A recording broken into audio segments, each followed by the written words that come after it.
Hi Tulips, I have another story for you. This is one of my kids' favourite stories. I used to read this over and over and over again when they were little. And I notice inside it says Florence Brown, which is my big girl's name. And then one of the children has written Poppy Brown and Becky in it. So they obviously were worried that, it must have been Poppy that wrote that. She must have been worried that I would say this was Florence's book and not her book too. Okay. Was a favourite. Forgot to tell you, it's called Little Beaver and the Echo, and it's by Amy MacDonald. It's a bit scrunchy because it's been wet and dried off again. And can you see the pictures? Little Beaver lived all alone by the edge of a big pond. He didn't have any brothers. He didn't have any sisters. Worst of all, he didn't have any friends. One day, sitting by the side of the pond, he began to cry. He cried out loud. Then he cried out louder.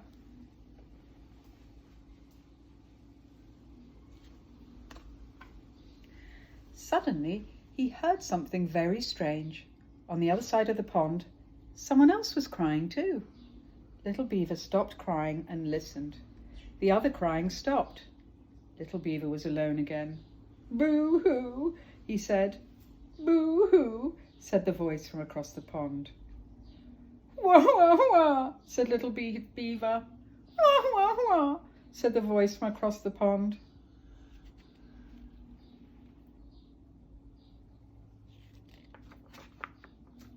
Little Beaver stopped crying. "Hello," he called. "Hello," said the voice from across the pond. "Why are you crying?" asked Little Beaver. "Why are you crying?" asked the voice from across the pond. Little Beaver thought for a moment. "I'm lonely," he said. "I need a friend."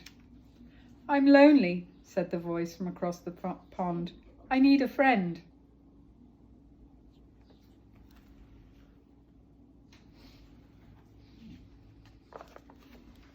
Little Beaver couldn't believe it. On the other side of the pond lived somebody else who was sad and needed a friend. He got right into his boat and set off to find him. It was a big pond. He paddled and paddled. Then he saw a young duck swimming in circles all by himself. "I'm looking for someone who needs a friend," said Little Beaver. "Was it you who was crying?" "I do need a friend," said the duck, "but it wasn't me who was crying." "I'll be your friend," said Little Beaver. "Come with me." So the duck jumped on the boat.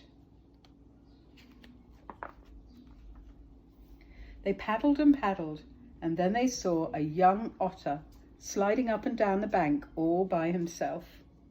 "We're looking for someone who needs a friend," said Little Beaver. "Was it you who was crying?" "I do need a friend," said the otter, "but it wasn't me who was crying." "We'll be your friend," said Little Beaver and the duck. "Come with us." So the otter jumped on the boat.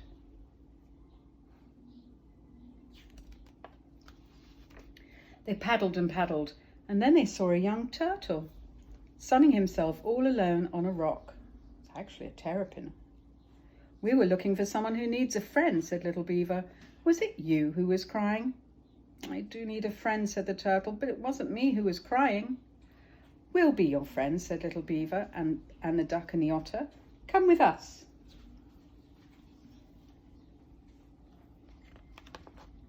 So the turtle jumped into the boat, and they paddled and paddled until they came to the end of the pond.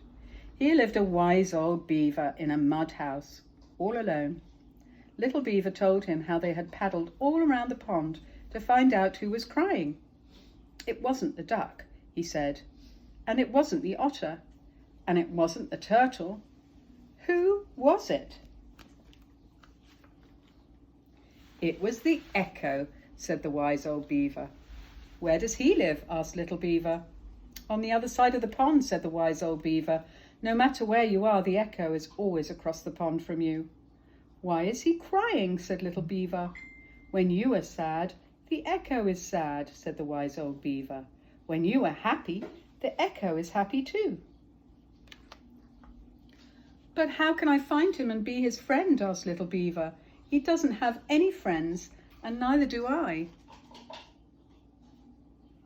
Except for me, said the duck. And me, said the otter. And me, said the turtle. Little Beaver looked surprised. Yes, he said, I have lots of friends now. And he was so happy that he said it again, very loudly. I have lots of friends now. From across the pond, a voice answered him. I have lots of friends now. You see, said the wise old beaver, when you're happy, the echo is happy. When you have friends, he has friends too. Hooray! Shouted little Beaver, and the duck and the otter and the turtle all together. And the echo shouted back to them, hooray! And that is the end of the story of the little beaver and the echo. And as I say, it was one of my kids' favourite stories. I hope you enjoyed it as much as they did. The end.